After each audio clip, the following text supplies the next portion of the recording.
Christian Bobin, La femme à venir. Lecture. Christian Bobin est né en 1951 au Creusot. Il est auteur d'ouvrages dont le titre s'éclaire les uns les autres comme les fragments d'un seul puzzle.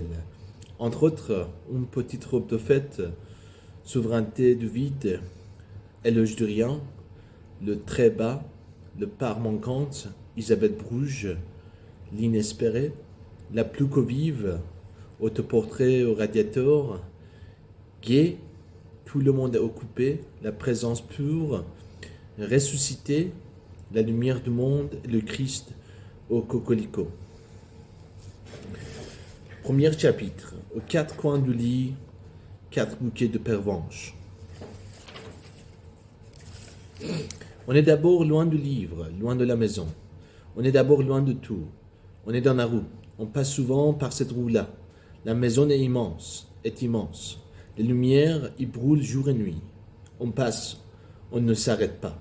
Un jour on entre dans la maison incendiée de lumière. Dans nos livres éblouis de silence, on entre. On va tout de suite au fond, tout au bout du couloir, tout à la fin de la phrase, tout de suite là. Dans la chambre, mur clair, dans le cœur noir du livre, on se penche au-dessus du berceau de Merisier. On regarde. On regarde, c'est difficile de regarder un nouveau-né. C'est comme un mort. On ne sait pas voir. On s'attarde. On se tait. On regarde la petite fille endormie dans le berceau de lumière. Albe, c'est son nom. Elle a 2 mois. Un drap la recouvre. Un drap le recouvre, qu'elle a tiré sur elle dans son sommeil. Un drap léger, un mélange de lumière et de lavande, avec une seule lettre brodée de bleu. A. L'enfant dort dessous la lettre, dessous le monde. Parfois, une de ses mains glisse hors du lit. Elle touche le bois du berceau. Elle baigne dans la fraîcheur. Elle ne sait pas encore saisir cette main. Elle ne sait pas repousser, prendre, tenir. Faiblesse du corps dans le premier temps. Il y a en lui beaucoup de force inutile, inemployée,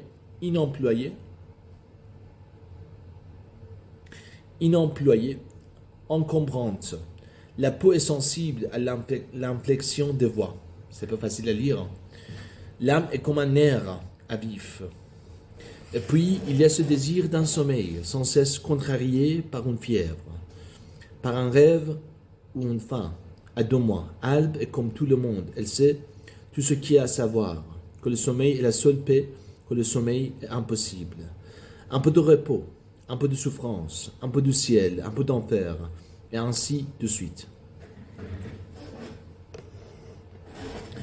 3 personnages l'entourent, le père, la mère et la maison.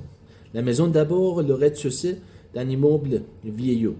Odeur mêlée, persistante. Senteur du linge frais lavé, suspendu au-dessus de la table de cuisine. Et des tableaux partout. Ils ne représentent rien. Ils sont de grands formats appuyés les uns contre les autres, comme abandonnés dans le couloir, dans les chambres et jusque dans la salle de bain. De grands traits de couleur orageuse. De grands traits de couleur orageuse hésitent entre le blanc et le mauve. Des meubles, il n'y en a pas beaucoup. Des tréteaux pour les tables, des chaises dépareillées, sur le sol, dans les coins et sur le lit, des coussins, des étoffes. Sans doute, les parents n'ont-ils pas beaucoup d'argent, mais l'impression donnée par la maison est celle de la plus grande abandonnance, celle du silence et de l'espace. Les pieds sont larges, transparentes. La chambre d'Albe, c'est celle des parents. Les tableaux y sont remplacés par une baie géante, ouvrant sur un jardin. La neige fait venir le gris dans la pièce. La pluie chante contre le verre. Le soleil arrive comme un voleur. Albe dort et rêve à même le ciel. Il y a aussi une pièce interdite. Le père s'y retire des nuits entières. La porte est fermée à clé. La mère ni la fille n'ont le droit d'y entrer. Qu'est-ce qu'il y a dans cette pièce? Des tableaux sûrement. Qu'est-ce qu'il y a dans cette pièce? Des tableaux sûrement. Et puis une radio. On entend très bien la musique et les voix d'éther. Les voix négligeables qui donnent les informations. Encore. Que peut-il y avoir encore derrière la porte close? On ne sait pas. Le père est farouche là-dessus. Personne ne doit entrer. Absolument personne. Pas même la fille du roi. Pas même Albe. Celle qui a tous les droits. Lorsque la mère est de bonne humeur, elle part de la chambre aux licornes. Lorsqu'elle est irritée, on l'entend à son rire beaucoup trop gai, bien trop clair. Elle dit, c'est le placard de Barbeau. Albe, lorsqu'elle aura 5 ans, trouvera sans savoir la moitié du mystère. Je sais ce qu'il y a dans ta chambre, papa. Des portes. Il y a des milliers de portes derrière la porte fermée à clé. Le père sourit, sans répondre. C'est bien vous, même si ce n'est que la moitié du vrai. La chambre noire contient beaucoup de portes, mais aucune n'ouvre sur quelque chose. Elles aussi sont fermées. Dans la pièce interdite, il y a le songe, il y a la solitude. Beaucoup de songes, beaucoup de solitude. Un matin d'hiver, le père se tient près de la radio. Il l'écoute quelques minutes, puis il l'éteint. Devant lui, sur le sol, il étale une feuille de papier. Il sort des couleurs, des pinceaux. Voilà, il entame un nouveau dessin. Il est donc peintre? Si l'on veut, bien que la peinture ne soit pas chez lui un métier. Peindre de sa façon à lui, c'est comme le pain sur la table ou l'eau sur la terre. C'est inventer une urgence, répéter sans fin un acte simple. C'est se nourrir des lumières qui sont partout dans les saisons, dans les allées. Du sang comme sur le visage, dans les allées du sang comme sur le visage sans ombre d'un enfant de 2 mois. Entre Albe et son père, il y a 29 ans et 10 mois. C'est une distance qu'il franchit souvent. En quelques pas, il quitte la pièce, il se penche sur le berceau, le soleil est bien là, il vérifie, il écoute la respiration de l'enfant, son mince filet de souffle, on ne sait jamais, mais non, tout va bien. La lumière croît de jour en jour. Un soleil de 2 mois, venu on ne sait d'où. Sa vitesse est déjà si considérable. Il revient dans son atelier. Il allume une cigarette. La lumière d'aujourd'hui est changeante. Elle hésite entre soleil et pluie, entre rire et pleurer. Finalement, elle choisit le sourire. Une onde par-ci, une éclaircie par-là. Des éclairs de lumière sous une jupe de ciel gris. Il renonce à peindre un modèle si capricieux. Il sort de la maison. Il va goûter l'air frais.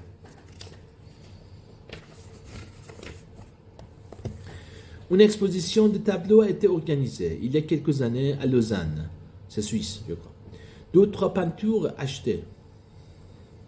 Critique d'estime, puis rien. L'air du temps a changé. Mon vieux, allez voir dans les galeries, sortez un peu, c'est lassant à la fin. Vos ciels bleus, vos paradis, ce bazar, je vous assure, ça lasse. Le métier du père, celui qui ne sert à rien, qu'à l'argent, c'est un travail de représentant, des assurances, déplacements, visites, portes closes 1 fois sur 2. Je ne voudrais pas vous déranger, simplement vous dire que vous allez mourir. Je sais, je vais un peu vite, mais quand même. Prouvez-moi le contraire. D'ailleurs, j'ai sur moi des contrats, des garanties dans cette serviette. Permettez? Les gens écoutent, esquivent. On prend de l'apéritif. On croque des petits gâteaux. On se quitte sans rien conclure. Et la mer? Ah, la mer! C'est l'air que l'on mange et le silence qu'on respire. C'est l'univers entier dans la maison. Rien que pour vous. Du brin d'herbe à l'étoile. Elle vient toujours quand on l'appelle. Elle conforte, elle apaise. Parfois aussi, elle disparaît. Elle prend la voiture et roule au hasard.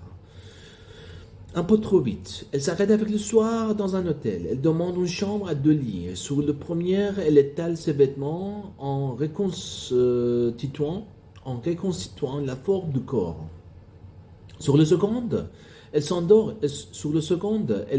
pour une journée entière. Ensuite, elle revient, les bras chargés de roses. Quand on l'interroge sur ses fugues, elle rit très fort. Elle rit très forte, très fort. Ok, très fort, en passant la main dans ses cheveux. Elle rit souvent ainsi, pour du bonheur ou du malheur. Au début, elle ramenait quelque chose de l'hôtel. Un menu, une serviette, un thé d'oreiller, la notice de règlement. Un jour, le père a rassemblé tous ces objets et les a brûlés dans le jardin. Les voyages ont continué. Le père ne jette pas les roses. Le temps se charge de les brûler. Quelques jours suffisent. La mère a un travail. Il faut bien. Les assurances payent presque aussi peu que la peinture. Elle lit. Drôle de métier. Une petite maison d'édition lui confie chaque mois plusieurs manuscrits dont elle doit rendre compte. C'est fou ce que les gens écrivent. Des romans, des mémoires, des plaintes, des secrets. Il y a la vie officielle, celle des familles, celle du travail et du loisir. Dans cette vie, beaucoup de bruit, beaucoup de gestes. Dans cette vie, personne. Par chance, il y a la mélancolie qui dit la vérité. Qui est la vérité? Et ceux qui l'écoutent, ils écrivent, ils racontent, ils prennent des notes. Ils recueillent en silence les déchets de chaque jour. Voilà le travail de la mère. Lire des manuscrits, entendre ceux qui se taisent. Elle écrit également des textes courts qui vont à l'infini. Elle ne les montre pas. Un peintre qui n'expose plus, un écrivain qui ne publie pas. Pour Albe, il reste très peu de choses, très peu de choix. La musique, pourquoi pas? Le chant tel qu'on ne l'entend pas, tel qu'il monte de la gorge, de l'abîme de la nuit. Et puis les amis, ceux qui restent à la maison pour un soir, pour 15 ans. Bien mal en point, les amis. Ils ont des idées sur la peinture, sur la politique et les femmes. Ils ont des idées pour tout. Ils parlent haut et fort tandis que la mère met le rôti sur la table. Puis les rôtis, je crois. Voilà. C'est une parole d'homme, bruyante, encombrée d'elle-même. Albe allume le chandelier. Le père débouche une bouteille de nuit Saint-Georges. Pas gorge, Georges. Enfin, on peut s'entendre.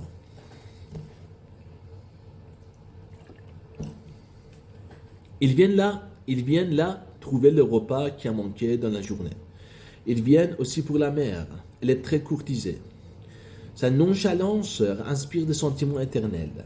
Ses yeux verts persuadent d'un remède à tous les maux de l'existence. Et puis ses robes paysannes, grises avec une ceinture de fleurs blanches, lui vont si bien à ravir. On s'empresse autour d'elle. On voudrait toucher son corps. On le devine tendre sous l'étoffe légère. On fait la fête. On boit. On danse. On joue. La mère se voit toute fraîche dans les yeux des invités. Miroir, beau miroir. Elle ne promet ni ne refuse. Elle rit. Elle aime tout ce qui brille. Les visages, l'intelligence, le désir, les paysages de montagne et l'être d'amour. On célèbre tous les soirs l'anniversaire d'Albe, qui a maintenant 4 ans. Le temps avance. Qui se couche tard et souvent s'endort sur les genoux de l'ami préféré, celui à qui l'on peut tout demander. Et d'abord l'impossible, Guillaume, tellement serviable, Guillaume. C'est lui qui garde l'enfant lorsque les parents sortent. Il fait les courses, met la table, répond au téléphone. Il fait tout ce qu'on veut. Tant de gentillesse. Cela cache quelque chose. Le secret de Guillaume est enfantin. Il suffit de l'entendre parler de n'importe quoi pour comprendre. Dans sa voix, cet écho d'une terre disparue, cette violente nostalgie d'un pays natal. Il quitte la Russie à 20 ans, après l'arrestation de ses parents.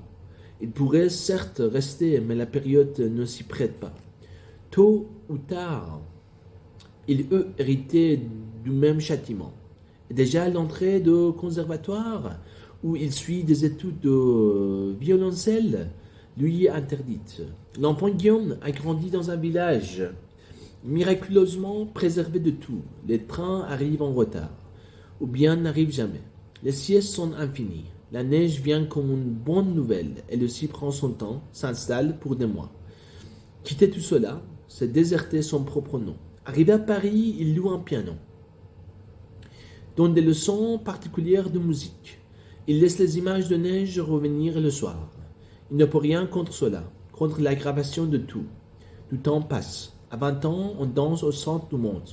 À 30, on erre dans le cercle. À 50, on marche sur la circonférence. évitant de regarder vers l'extérieur comme vers l'intérieur. Plus tard, c'est sans importance. Privilège des enfants et des vieillards. On est invisible.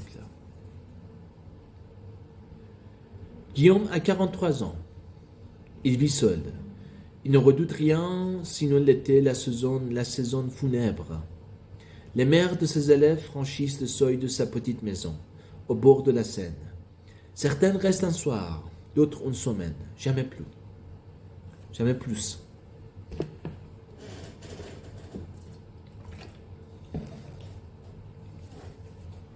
Elles repartent le cœur léger. Pour lui, rien ne change. La neige descend toujours sur son nom, dessous les paupières. Raconte-moi l'histoire des jumeaux, Guillaume. Raconte encore. Le bon Jean se penche sur la petite fille. Il la saisit comme une plume et la lance dans un rire énorme jusqu'au ciel. Il ne rattrape qu'au dernier instant, très près du sol. Il s'assoit dans le fond du jardin. L'herbe est humide. Une pluie est passée dans la nuit, un chagrin s'embrasse. Le visage d'Albe est lisse, comme fleur lisse. La tension la rend grave. Une vraie petite femme, insatiable. Insatiable. Voilà. Laissons anglais. Guillaume sort un réglisse de sa poche. Il partage, elle raconte. Deux jumeaux travaillent dans une boutique de vin et liqueur. Quand l'un l'éclate de rire, l'autre fond en larmes. Quand l'un prend un billet dans la caisse, l'autre le dénonce. Et ainsi de suite. Un heureux couple, comme sur ce baromètre en forme de chalet, où le monsieur sort pour claironner le beau temps, puis disparaît pour laisser la place à la dame qui prévient des ondées. Inséparables et désaccordés. Pour les reconnaître, on les surnomme pile et face. Pile et face. Ce qui n'évite en rien, c'est une chanson française aussi, ce qui n'évite en rien les confusions. Ils jouent du piano à quatre mains, font du tandem et l'un dicte ses mémoires à l'autre. On les rencontre dans les allées du jardin du Luxembourg, Paris. Devisant sous les grands arbres et prenant garde de ne jamais s'exposer au soleil. Le samedi, ils rendent visite à la fille d'un gardien de phare. Ils en sont tous deux amoureux. C'est-à-dire, ils sont tous deux amoureux d'elle. Redoutant les conséquences d'un choix, chacun s'efforce d'apparaître méchant afin de laisser toutes les chances à son frère. Avant de partir, chacun remet à l'éternel fiancé un billet doux, imitant l'écriture de l'autre. Et les regards s'éloignaient, les larmes aux yeux, et déjà résignés au célibat perpétuel. Le dimanche, il ouvre une bouteille de champagne. Le bruit de bouchon les fait sursauter en même temps. À les voir heurter du doigt les verres de cristal, on ne devinerait jamais que l'un des deux seul existe et que l'autre n'est que son rêve. Albe bat des mains, c'est son histoire préférée, un peu triste, avec des couleurs. L'enfant se précipite dans la maison, revient avec des olives, du pain et du jambon. Maintenant, Guillaume, tu m'en racontes un autre. Guillaume soupire, il feint d'être accablé, se relève et dit qu'il faut songer au repas. Hurlement d'Albe. Cette histoire donne à la fin, c'est de l'enchantement de cette voix grave. Le reste pour attendre. Bon, mais c'est la dernière alors. Oui, répond l'enfant qui n'en pense pas un mot. C'est l'histoire d'un ange triste. Il marche depuis toujours dans un jardin. Le jardin est immense, sans clôture. Les herbes sont de flammes. Les pommières sont en or. Or. Quand on croque un fruit, on se casse une dent. Une dent qui repousse aussitôt. De temps en temps, l'ange hausse les épaules, perd quelques plumes, soupire profondément. Toujours la même chose. Quelle ennui. Il décide de partir à l'étranger, sur la terre. Oh, pas longtemps. Un siècle ou deux, il choisit le moyen de transport le plus rapide. Le chagrin qui du ciel à la terre chemine à la vitesse de l'éclair. Il voyagera donc dans une larme. Le voilà sur un nuage. Quelques instants avant l'orage, la descente commence. Il s'évanouit. Il se réveille. Devant lui, un bout de près sec, sans herbe. Il est dans l'œil humide d'un cheval qui s'ennuie de son sort, qui rêve de pâturage éternel, immense et sans barrière. Le promeneur regarde l'animal maigre. Il se moque de la pauvre bête qui avale une pomme pourrie et s'accroche aux branches de l'arbre, ses deux ailes déplumées dans le dos. Dites donc, Guillaume, vous allez finir par le rendre folle, cet enfant, avec vos histoires. Elle n'écoute plus que vous.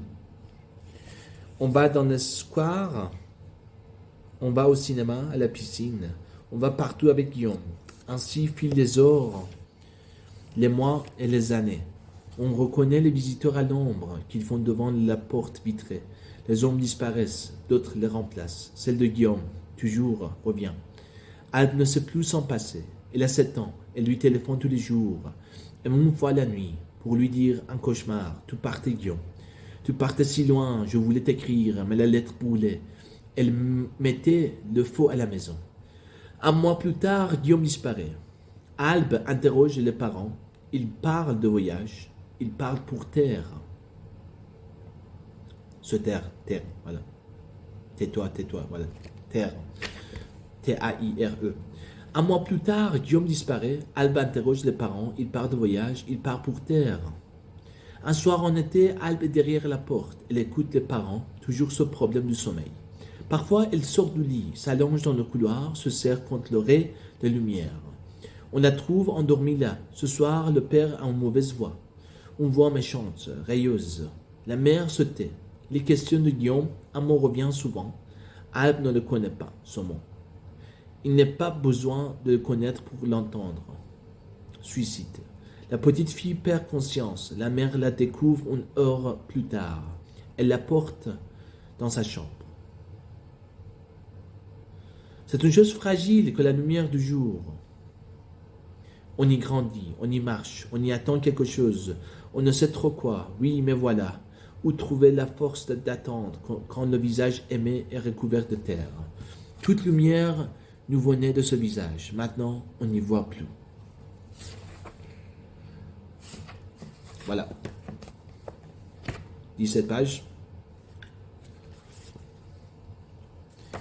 Et c'était un peu, voilà, très écrit dans une manière particulière.